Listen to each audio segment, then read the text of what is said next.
donde no hay temblores. Fue muy fuerte, afortunadamente fue en el mar. Entonces, lo más importante en un temblor es la distancia a la que estoy del temblor, no tanto la magnitud. Eso es muy confuso. Entonces, es mucho más fácil pensar que la distancia es más importante.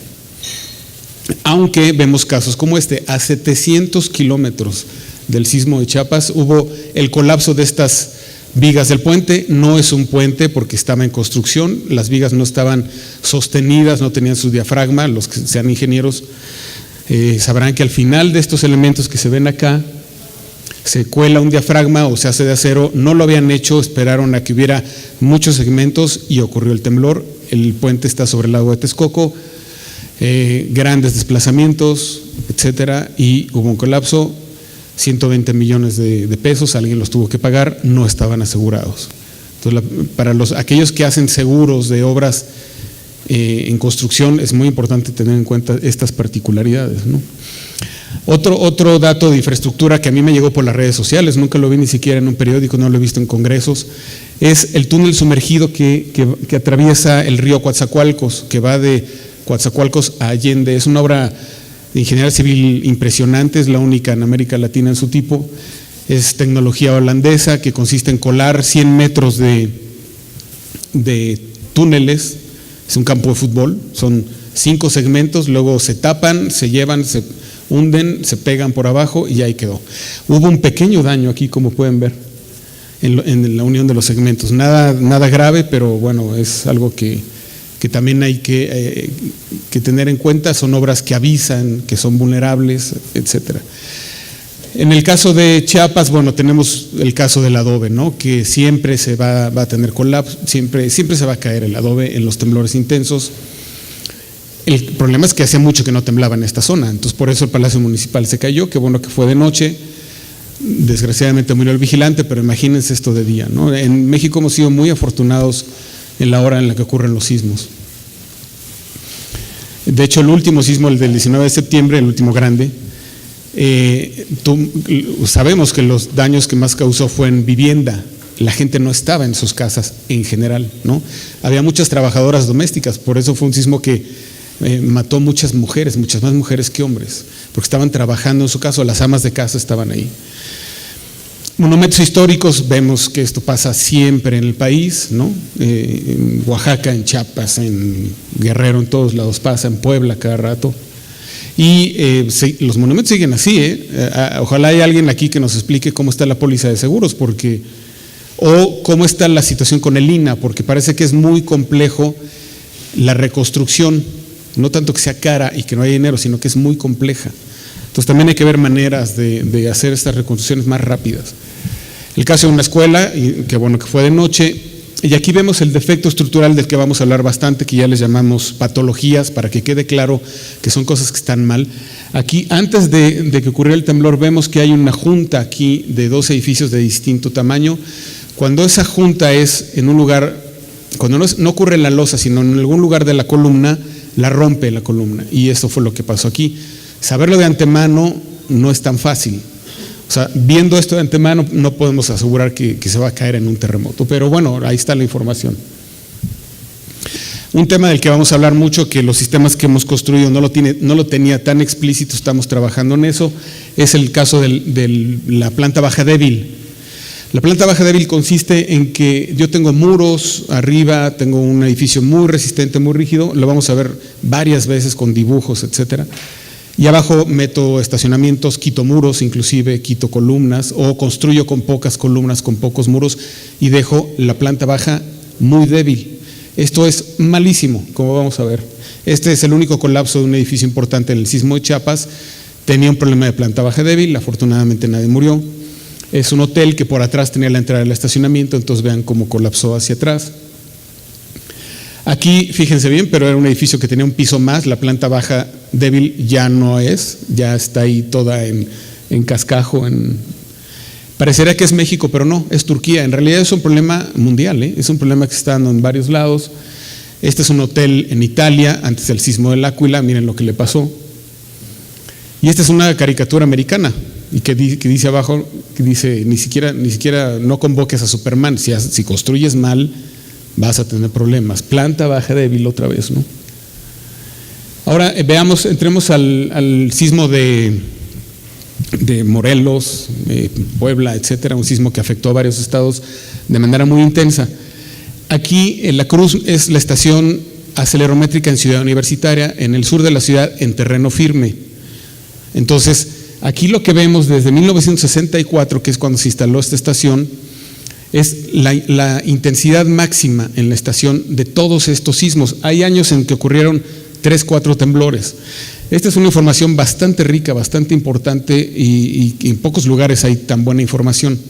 Pero es terreno firme, ¿ok? Ciudad Universitaria, aquí no se caen los edificios, no se dañan. Y vean el sismo de Morelos, ha sido sin duda el más intenso en los últimos 50 y pico de años. Mucho más que el terremoto del 85, que está aquí.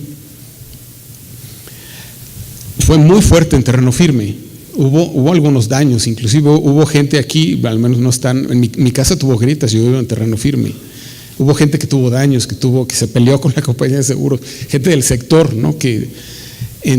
Yo, de todas maneras, ahorita vamos a ver que es muy difícil pensar que vaya a haber ahí algún día algún colapso o algún daño grave. Entrando ya a la parte de los modelos, aquí tenemos una comparación de lo que emite la UNAM, lo que emitimos en el Instituto de Ingeniería y de Geofísica, lo que se llama un shake map, que es un mapa de movimiento. Esto se emite inmediatamente después de que ocurrió el temblor. Y este es lo que emite la agencia americana, ¿no? El USGS.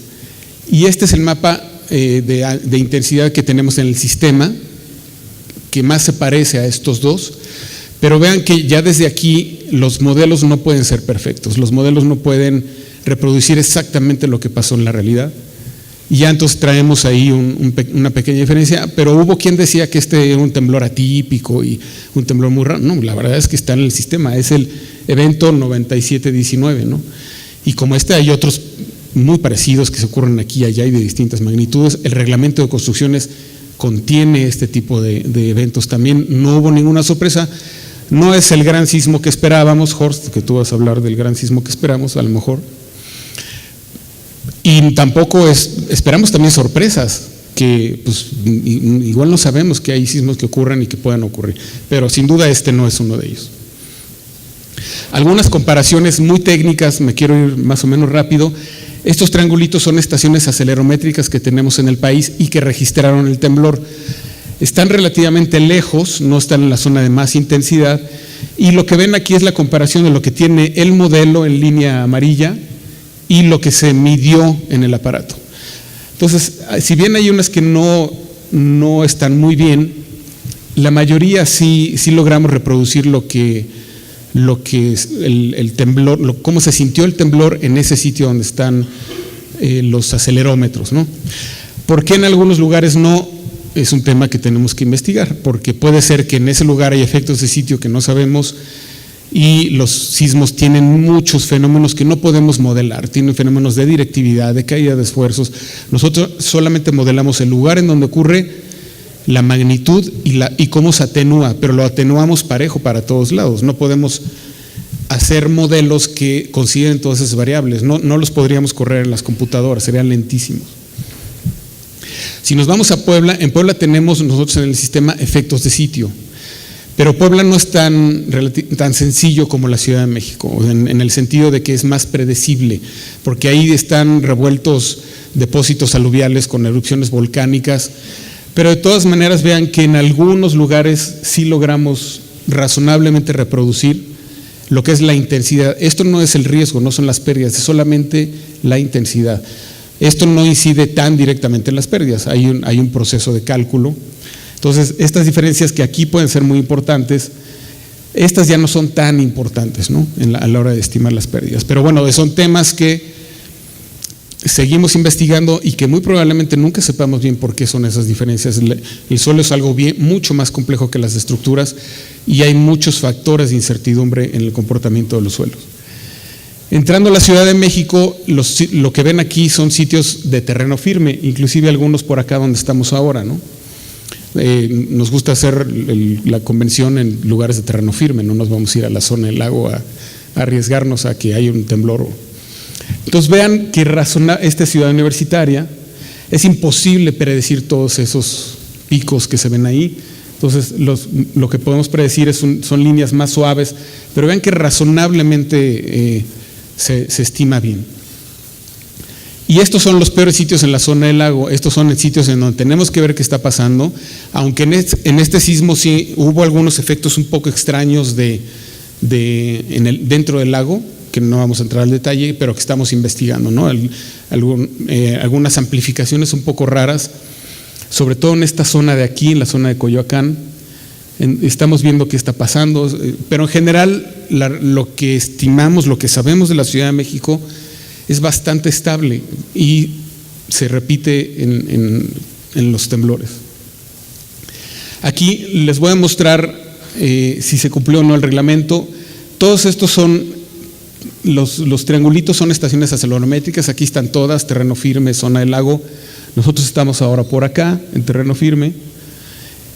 Y lo que ven es una comparación de la línea punteada. Esa es la forma de lo que llamamos el espectro de diseño. Así es como construimos los ingenieros, como diseñamos. Entonces, la forma es típicamente para edificios chaparritos, empieza muy bajo, sube para edificios medianos. Tenemos esto que le llamamos la maceta y luego baja. Los edificios altos prácticamente no se diseñan muy altos, no se diseñan por sismo, se diseñan por viento y se revisa que ante sismo no vaya a haber problemas, pero los edificios muy altos, ya las demandas sísmicas, como le llamamos, son muy bajas. Y las otras dos curvas, una de un color y otra de otra, son el componente norte-sur y el componente este-oeste. Así, convencionalmente, así registramos los temblores.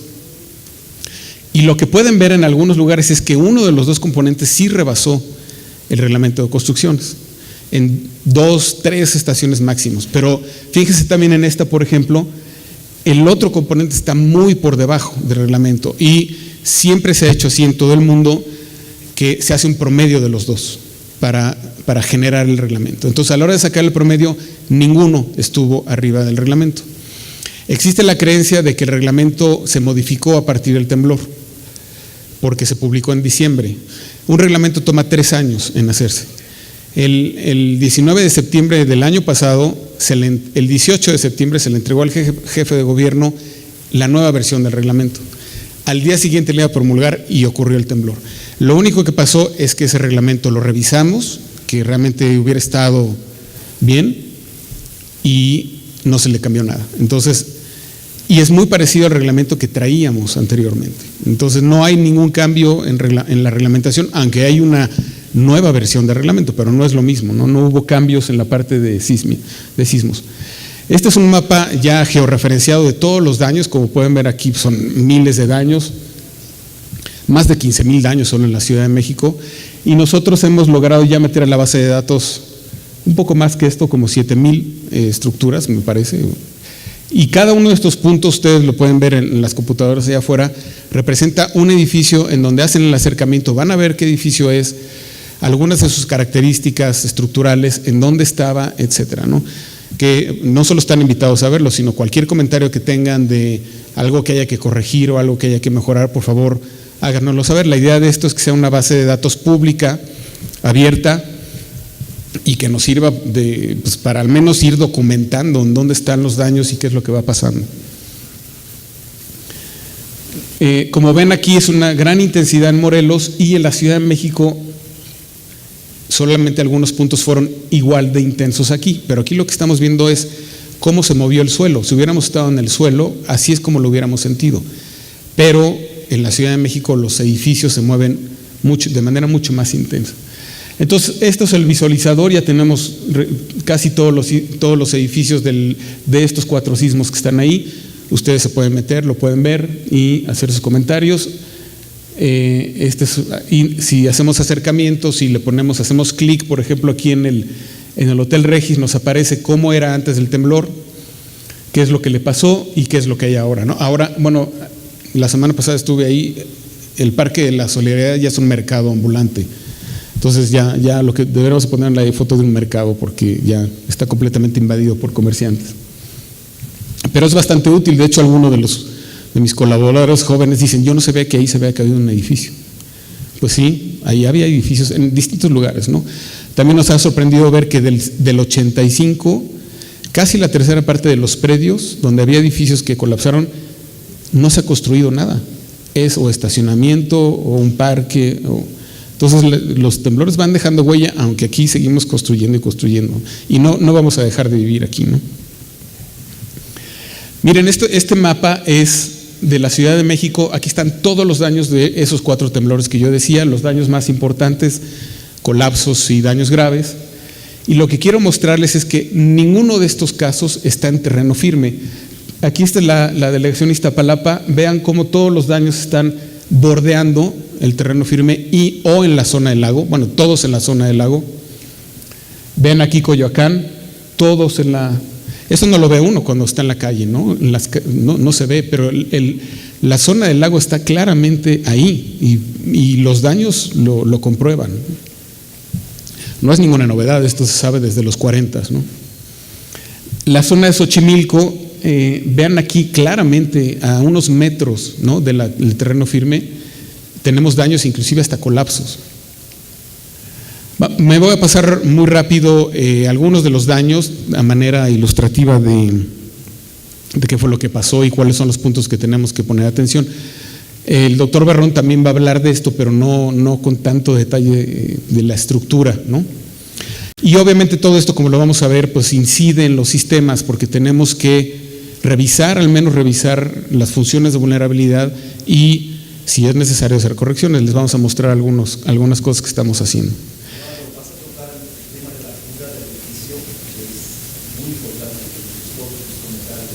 Sí, tengo una lámina que la quité, que es muy ilustrativa, porque muestro que en la colonia Roma, un edificio, cómo se mueve un edificio de 4 pisos y se mueve de cierto tamaño. El de 12 se mueve 5 veces más. Y les pregunto, ¿y el de 25 cómo creen?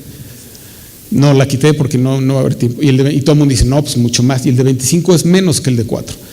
Entonces sí llega un momento en que los edificios más altos, y ahorita lo voy a tocar otra vez en otro caso, tienen defensas naturales ante los temblores. Como los ingenieros lo sabemos, pues es algo que no tiene sentido, no tiene lógica, pero así es, y tiene razones físicas. Ya un edificio muy alto se mueve tanto, se tuerce tanto, que no alcanza, cuando se mueve abajo, arriba ni se entera todavía el edificio. Esa es la explicación poco sencilla.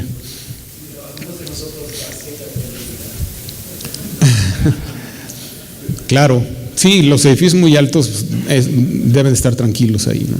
Además, dijiste algo que de verdad me sorprendió mucho. Dijiste que pocas veces en el mundo se cayó un edificio alto. Lo voy a mencionar, esa sí tengo una. Bien, me voy muy rápido, como decía, ya llevo un montón aquí, pero aquí hay una planta baja débil, y si se fijan, esto fue en viaducto. Se ven pocos elementos aquí resistentes y además tenía un espectacular muy pesado arriba. Dicen que no pesan tanto, pero bueno, están prohibidos. Está prohibido poner espectaculares en las azoteas y pues bueno, el edificio colapsó. Vean aquí la planta baja débil. Este edificio se salvó de milagro porque finalmente tiene algunos muros por ahí atrás en las sombras. Ahí hay algunos muros que le dieron la resistencia suficiente para no caerse. Tengo entendido que ya demolieron esto. Muchos casos de estos, vean el antes y el después. Antes y después. Este es increíble, este edificio, se cayó rapidísimo. Por los 4 lados, no tenía ni un muro en la planta baja. Muchos de los que les estoy mostrando, al menos en los extremos, en los 2 lados colindantes tienen, pero ni siquiera. O sea, yo veo esto en la calle y digo, qué horror, ¿a quién se le ocurrió hacer algo así? Esto no pasa en ningún reglamento, no pasa ninguna revisión de ningún tipo, porque no son columnas, estos son castillos. Se cayó muy fácil este edificio. Más casos, antes y después.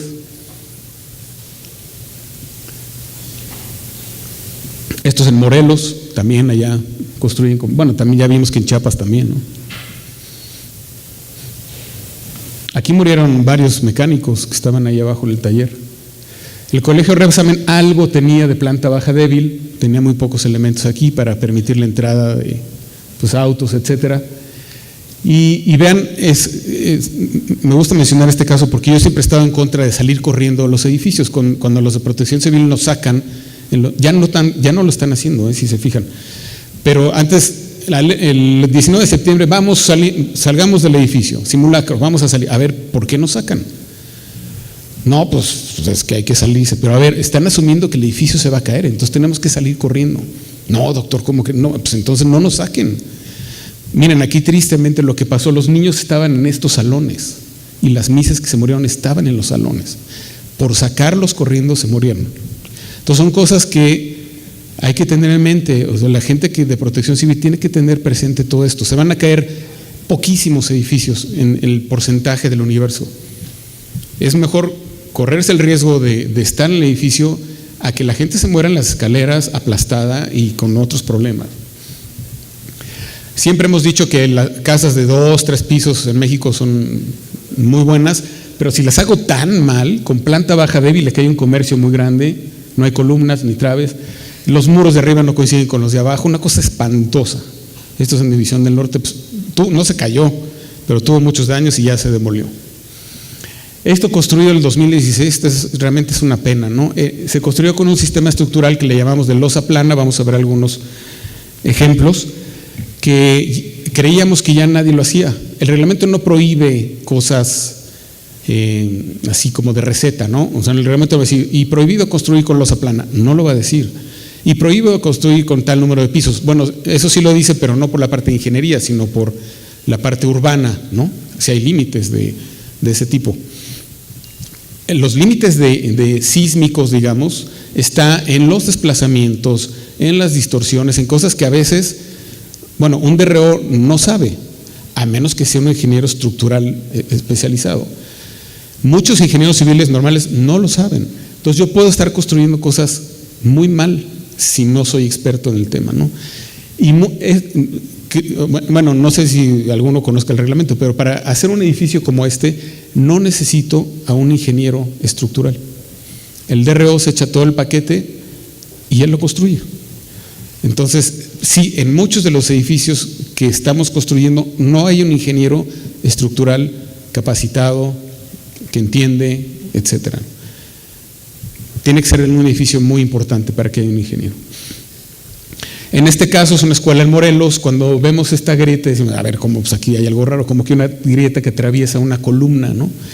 Entonces no se alcanza a ver, pero bueno, aquí sí se alcanza a ver. Todo esto es simulado, las columnas, las traves, todo eso es simulado. Detrás de eso es tabique. Es el único caso evidente de corrupción que conozco en daños estructurales. ¿Quién quiere hacer esto por cuestiones arquitectónicas, no?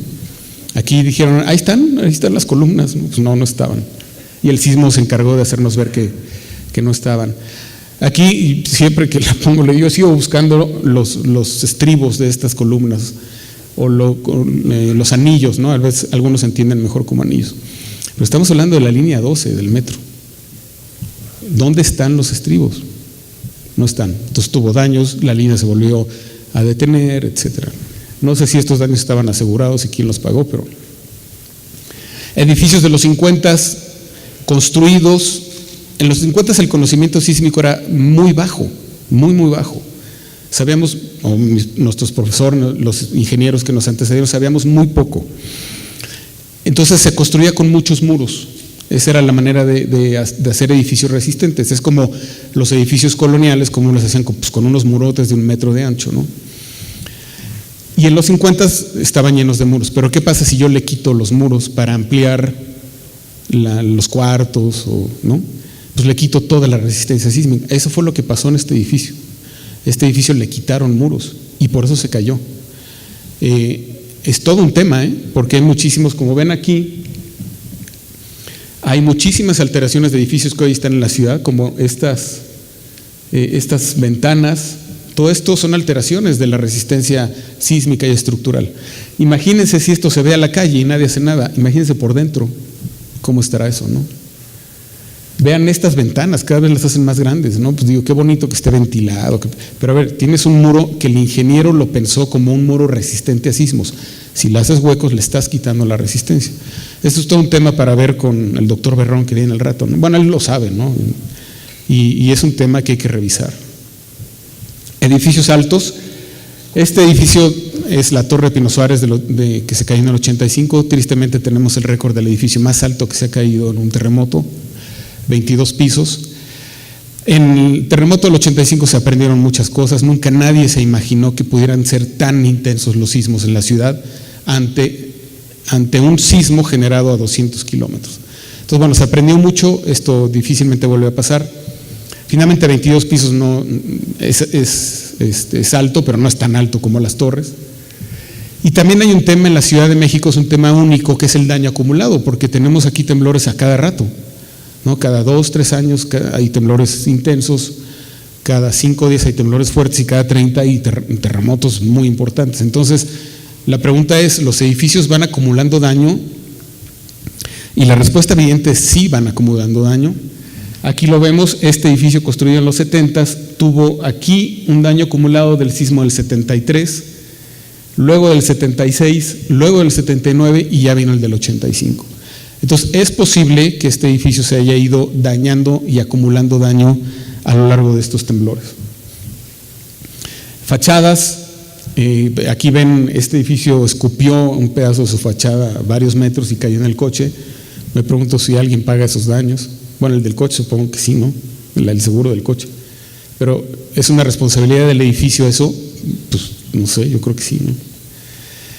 Un tema que ha generado muchas pérdidas para la gente en la ciudad, yo conozco varias personas, es los daños menores, ¿no? O daños graves.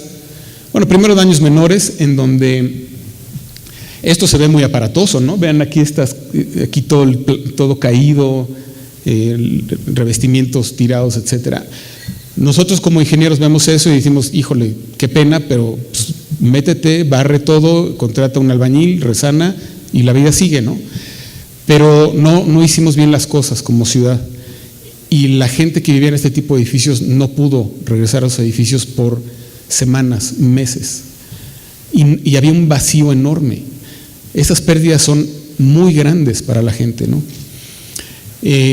Cuando los daños eran mayores, bueno, pues no puedes regresar hasta que lo arreglen. Hay cientos de edificios así en la ciudad. ¿Quién está pagando esos daños, no? La gente está pagando un costo muy alto por haber sufrido un temblor, y se sienten traicionados por la autoridad, por los ingenieros, por los constructores, por la autoridad en varios sentidos, los de protección civil, etcétera, ¿no? Iba a traer una persona que diera un testimonio, pero dije, no, mejor no vaya a ser que empiece a hablar aquí mal de todos nosotros. Pero sí es un tema pendiente que tenemos con la sociedad, ¿no? ¿Qué hacer en estos casos? La verdad es que el sistema no funcionó. Lo que nos decía CEDUBI es, no se preocupen, cuando hay un temblor ya todos los DROs tienen asignados una cuadra y van a ir marcando con tache, con amarillo, y eso no pasó. Y fue un caos, fue un verdadero caos. Cuando hay daños mayores, por ejemplo, aquí ustedes ven eso y dicen, qué horror. No, la verdad es que la estructura principal está bien. Claro que la gente dice, ¿cómo voy a vivir ahí si esto se cayó? Pero bueno, también hay una labor de convencerse de que hay que arreglar y la vida sigue, ¿no? Bueno, les quiero mostrar un ejemplo de lo que estamos haciendo ahora para poder hacer estadísticas de los daños. Aquí vamos a tomar el edificio Álvaro Obregón, que es este que está aquí, 286, que fue donde más gente murió porque era un edificio de oficinas, y a la hora que ocurrió el sismo, pues ahí sí estaba todo el mundo trabajando. En esta zona hay 2 colapsos y está muy cerca de una estación acelerométrica que está aquí. Y hay un montón de edificios muy parecidos a estos. Entonces la pregunta es, ¿por qué hay uno que se cayó, otro que quedó muy grave y los otros, algunos no les pasó nada? Entonces, pues queremos contestar a esa pregunta, y lo que hicimos fue, estas son las intensidades registradas en la estación que está acá, y primero tomamos 64 edificios solo en este radio de 300 kilómetros, para darnos una cuenta del tamaño del problema de la Ciudad de México. Miles de edificios.